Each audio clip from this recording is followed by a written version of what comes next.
राजकुमार से बुद्ध और ज्ञान की खोज।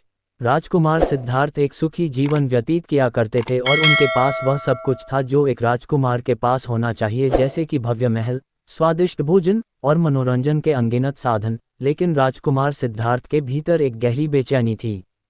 उन्हें दुनिया के दुख, बीमारी, बुढ़ापा और मृत्यु के बारे में जानने की तीव्र इच्छा थी।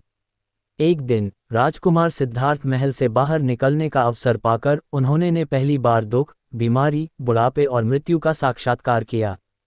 यह उनके लिए एक गहरा सदमा था। उन्होंने महसूस किया कि इन दुखों से कोई भी छूटा नहीं है, चाहे वह राजा हो या प्रजा।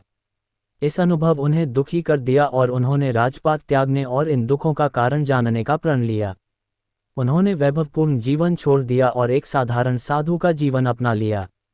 राजकुमार सिद्धार्थ ने कई वर्षों तक उन्होंने विभिन्न शिक्षकों से ज्ञान प्राप्त किया और कठोर तपस्या की।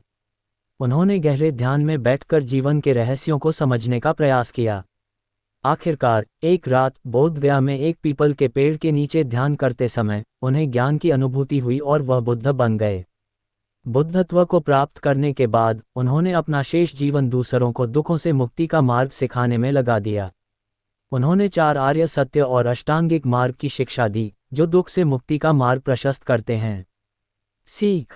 गौतम बुद्ध की कहानी हमें ये सिखाती है कि सच्ची खुशी भौतिक सुखों में नहीं, बल्कि ज्ञान और करुणा के मार्ग पर चलने में मिलती है।